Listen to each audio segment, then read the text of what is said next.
लोग सोचते हैं कि पेंडेमिक में इन्वेस्ट नहीं करना चाहिए या जब मार्केट गिर रही हो तो हमें इन्वेस्ट नहीं करना चाहिए क्योंकि हम इससे प्रॉफिट नहीं कमा सकते। लेकिन ऐसा नहीं है। अच्छे इन्वेस्टर्स इसी टाइम पर सबसे ज्यादा प्रॉफिट बनाते हैं।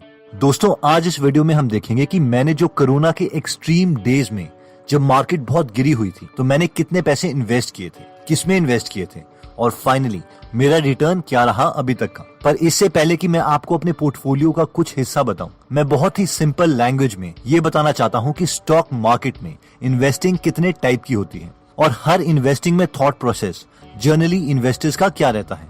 तो आइए स्टार्ट करते हैं। जो बिल्कुल ही नए इन्वेस्टर्स होते हैं, जिन्हें हम नो नथिंग इन्वेस्टर्स बोलते हैं, वो जनरली म्यूचुअल फंड्स में इन्वेस्ट करना पसंद करते हैं। तो जिन्हें म्यूचुअल फंड्स के बारे में नहीं पता, तो बेसिकली एक फंड्स की बास्केट है, यानी काफी सारे लोग मिलकर एक फंड मैनेजर को पैसे देते हैं और वो फंड मैनेजर अपनी कैलकुलेशंस के बाद उन पैसों से कंपनी के शेयर्स या बॉन्ड्स खरीदता है, जिसके बदले वो कुछ परसेंटेज लेता है एज अ फीस। अब अगर इन कंपनी के शेयर्स की वैल्यू इंक्रीज होती है तो प्रॉफिट सब में बटेगा उस प्रोपोर्शन में जिसमें हमने इन्वेस्ट किया है। वैसे ही अगर इन शेयर्स में लॉस होता है तो हमारी इन्वेस्टमेंट के अकॉर्डिंग हमें ये लॉस भी झेलना पड़ेगा। अब एक स्पेशल कैटेगरी के म्यूचुअल फंड्स आते हैं जिन्हें इंडेक्स फंड्स बोलते हैं, यानी फंड मैनेजर अपने हिसाब से कंपनी सिलेक्ट नहीं करते, यानी पहले से क्राइटेरिया फिक्स होगा और उसी के हिसाब से वो कंपनीज के शेयर्स खरीदेंगे। फॉर एग्जांपल, अगर हम निफ्टी 50 के इंडेक्स फंड की बात करते हैं तो फंड मैनेजर इंडिया की टॉप 50 कंपनीज में ही उसकी मार्केट कैपिटलाइजेशन के according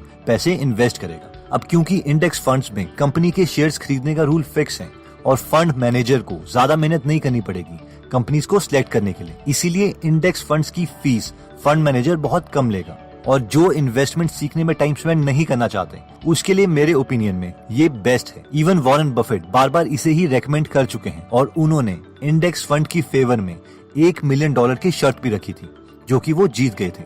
The best single thing you could have done on March 11th, 1942, when I bought my first stock, was just buy an index fund. अगर आप index fund के बारे में और जानना चाहते हैं तो मैं आपको रेकमेंड करूंगा कि आप जॉन बॉगल की book the little book on common sense investing के बारे में पढ़ें, या फिर आप इसकी फ्री में हिंदी में ऑडियो बुक समरी सुन सकते हैं गूगल ऐप में। अब नेक्स्ट कैटेगरी ऑफ इन्वेस्टमेंट आती है उन लोगों के लिए जो इन्वेस्टमेंट सीखना चाहते हैं और जो थोड़ा ज्यादा रिटर्न एक्सपेक्ट कर रहे हैं, यानी वो खुद इंडिविजुअल कंपनी सिलेक्ट करना चाहते हैं और फिर उनसे अच्छा रिटर्न लेना चाहते हैं। अब दो तरीके हैं कंपनीज को एनालाइज करने के, पहला है फंडामेंटल एनालिसिस और दूसरा है टेक्निकल एनालिसिस।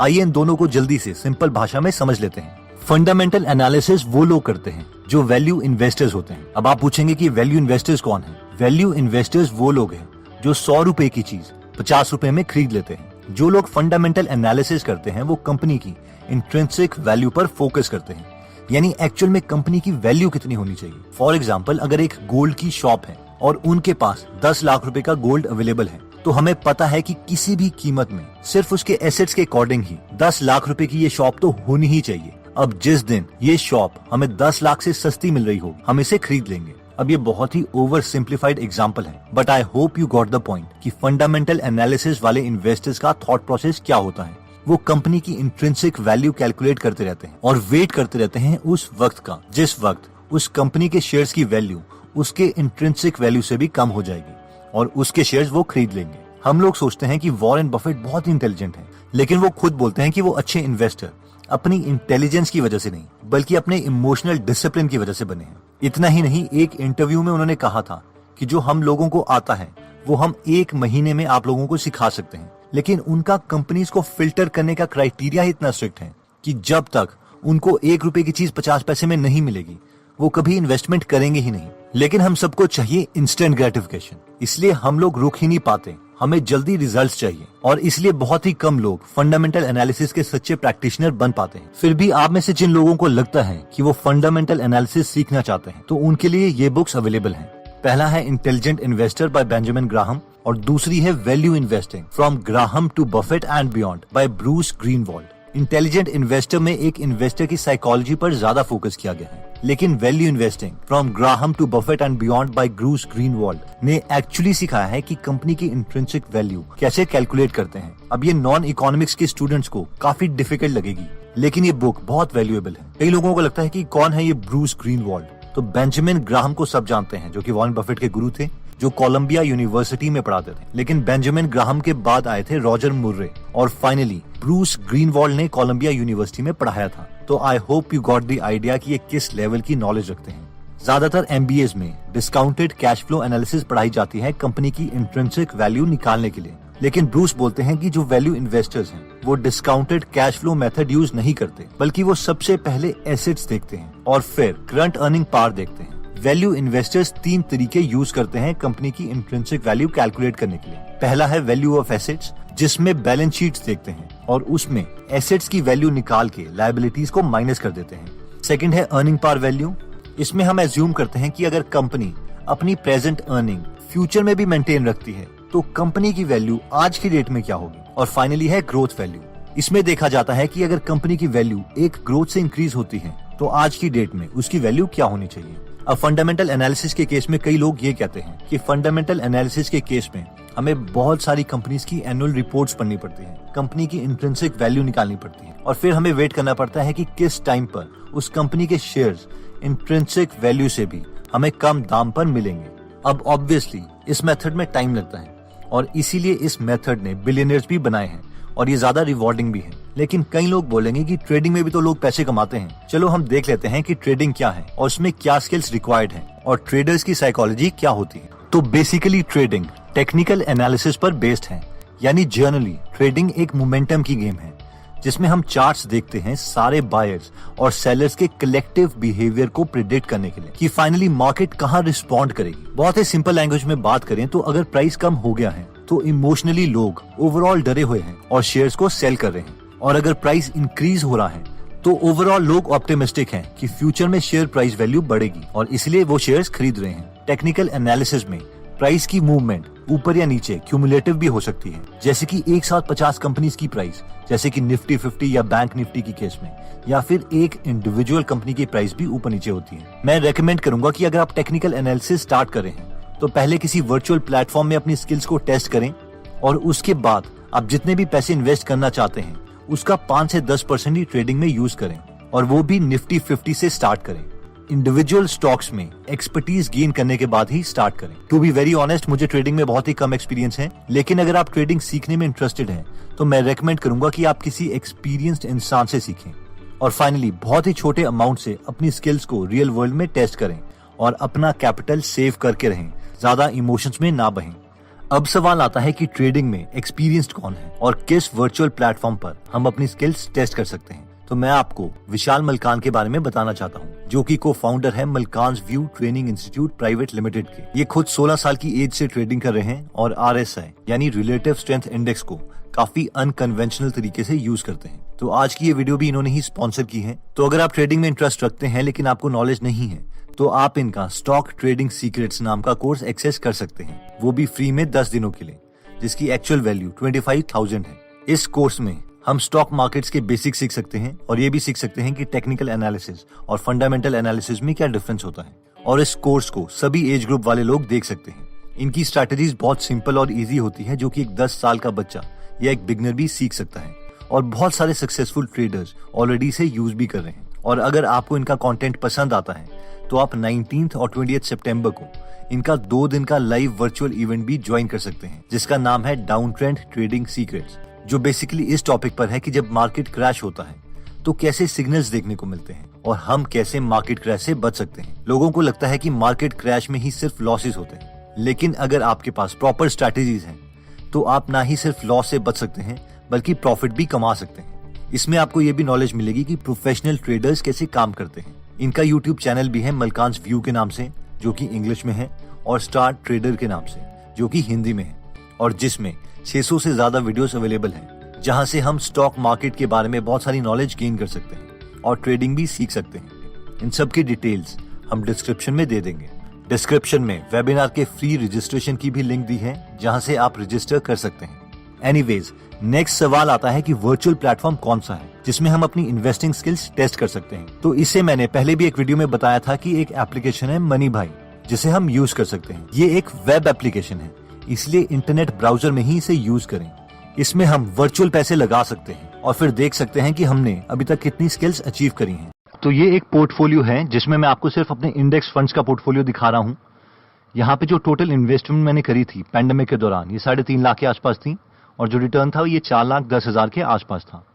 तो ये सारे इंडेक्स फंड्स ही हैं, कोई यूटीआई से खरीदा है, कोई एसबीआई से खरीदा है। अभी मैं प्रेफर करता हूं कि मैं एसबीआई से ही खरीदूं, क्योंकि एसबीआई पर ज्यादा लोग प्रेफर करते हैं, लेकिन ये सारे इंडेक्स फंड्स हैं। तो सबसे पहले मैं आपको ये वाली इन्वेस्टमेंट दिखाता हूं, UTI Nifty index fund direct growth. ये सारे निफ्टी 50 में ही इन्वेस्ट किए गए हैं। तो अगर इसकी हम ट्रांजैक्शंस देखें तो यहां पर जो टोटल इन्वेस्टमेंट है वो 5 बार हुई है, 31 मार्च को, 21 अप्रैल को, 19 मई को, 25 जून को और 29 जून को। तो ये मैंने क्यों करी थी, हम इसके पीछे की साइकोलॉजी को समझते हैं। इस वक्त अगर हम एनएससी की वेबसाइट देखें, यहां पर एनएससी की, तो यहां पर 23 मार्च को सबसे कम पीई आ चुका था, यानी बैंक रेट के अकॉर्डिंग पीई आ चुका था। पीई क्या होता है, प्राइस टू अर्निंग रेशियो। तो 100 डिवाइडेड बाय 6, यानी अगर आप 100 रुपए बैंक में इन्वेस्ट करते हैं तो आपको 6 रुपए का रिटर्न आता, अगर आपको 6% इंटरेस्ट मिल रहा है तो ये 16.6। और हम मानते हैं कि जब पीई बैंक के आसपास हो जाए निफ्टी 50 के केस में, तो ये सबसे अच्छी इन्वेस्टमेंट होती है। तो होना क्या चाहिए था, मुझे 23 मार्च को ही सारे इन्वेस्ट कर देने चाहिए थे, लेकिन मैंने ये डेट मिस कर दी और अपनी फर्स्ट इन्वेस्टमेंट करी मैंने 30 मार्च को, जब ये 18.66 था पीई, जो कि उतना ज्यादा नहीं बढ़ा था और ये ठीक था। तो 31 मार्च को हुई। उसके बाद मुझे लगा कि मार्केट दोबारा गिर सकती है, जो कि ऑब्वियसली मेरे पार्ट में एक गलत डिसीजन था। मुझे जितना भी अमाउंट करना चाहिए था वो इसी डेट में इन्वेस्ट कर देना चाहिए था, मगर मैंने वेट किया 21 मार्च को, फिर 19 को, फिर 25 को, और थोड़े थोड़े पैसे करता रहा। इसमें 25,000 डाले, फिर 25,000, फिर 50,000, फिर ये 76,285 जितना था मेरा बैलेंस इस पर्टिकुलर एप्लीकेशन में, ये मैंने इन्वेस्ट कर दिया। तो बेस्ट केस तो होता कि हम यही करते, लेकिन इसके बावजूद और इस सारे टाइम में बाकी सारे की सारी जो मैंने 4 इन्वेस्टमेंट करी थी, इस टाइम पीई वो बढ़ चुका था। तो बेस्ट इन्वेस्टमेंट जो मैंने ज्यादा नंबर ऑफ यूनिट्स खरीदे वो 31 मार्च को थे।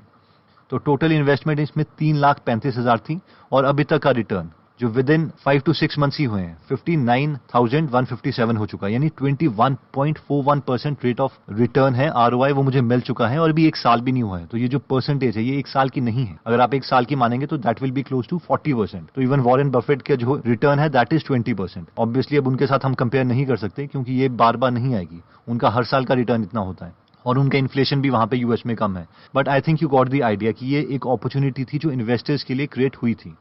नेक्स्ट मैंने निफ्टी 50 में भी डाले थे, यानी पहली 50 कंपनी में नहीं, 51 से लेके 100 कंपनी में, क्योंकि इनमें भी जो रिटर्न है वो कई बार ज्यादा मिल जाता है। ये छोटी कंपनी है कंपैरेटिवली पहली 50 कंपनी के, तो इसमें रिटर्न भी ज्यादा होता है, लॉस की गुंजाइश भी ज्यादा होती है। तो इसमें जो टोटल रिटर्न मिला है वो 16.2% का मिला है। 50,000 इन्वेस्ट करे थे, 58,000 का रिटर्न मिला। और फाइनली मैंने एक सिप खोली है, सिस्टमैटिक इन्वेस्टमेंट प्लानिंग। तो इसमें मैंने 5,000 की सिप खोल दी है ताकि हर बार कटते रहें।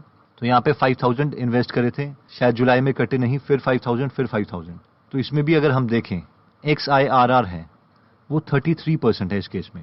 यूटीआई निफ्टी के केस में 85%, इसमें 47%। अब ऐसा नहीं है कि यूटीआई में आपको ज्यादा रिटर्न मिलेगा, वो सेम फंड में हमेशा आपको सेम ही रिटर्न मिलेगा, क्योंकि वो सेम जगह ही लगाते हैं और उतना पैसा ही लगाते हैं। तो अगर आप एसबीआई पे ही सबसे स्ट्रॉन्ग बैंक माना जाता है तो इसमें ही इन्वेस्ट करें जो आप करना चाहते हैं। तो I hope you got the idea कि ये जो रिटर्न ऑन इन्वेस्टमेंट है इन टर्म्स ऑफ परसेंटेज वो काफी अच्छी है।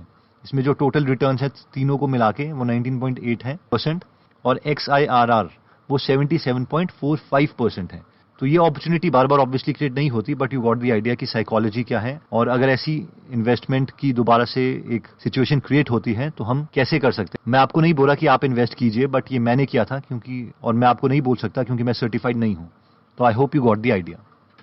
तो दोस्तों हमने इस वीडियो में 3 तरीके की इन्वेस्टमेंट देखी। पहले थे पैसिव इन्वेस्टिंग, जो खुद पैसे इन्वेस्ट नहीं करना चाहते बल्कि अपने पैसे किसी एक्सपर्ट को देते हैं इन्वेस्ट करने के लिए, जिसमें हमने म्यूचुअल फंड्स या इंडेक्स फंड्स के बारे में बात करी थी। सेकंड थे एक्टिव इन्वेस्टर्स, जो या तो फंडामेंटल एनालिसिस यूज करते हैं जिसमें वो लॉन्ग टर्म के लिए कंपनी में पैसे लगाते हैं, या फिर टेक्निकल एनालिसिस जिसमें हम लोगों के बिहेवियर को स्टडी करते हैं इन्वेस्ट करने के लिए। एनीवेज दोस्तों, आई होप आपको ये वीडियो पसंद आई होगी। अगर आप फ्री में इन्वेस्टिंग या किसी और टॉपिक पर बुक समरी सुनना चाहते हैं तो आप हमारी गीगल ऐप डाउनलोड कर सकते हैं, जहां पर 120 से ज्यादा फ्री में हिंदी में बुक समरीज अवेलेबल है। Just remember, readers are the leaders. Anyways, अगर आप ऐसी नॉलेजेबल वीडियोस मिस नहीं करना चाहते तो सब्सक्राइब करने के बाद बेल का बटन जरूर दबा दीजिए। आप कमेंट करके ये भी बता सकते हैं कि आप नेक्स्ट वीडियो किस टॉपिक पर चाहते हैं, जल्दी हम आपसे दोबारा मिलेंगे। जय हिंद।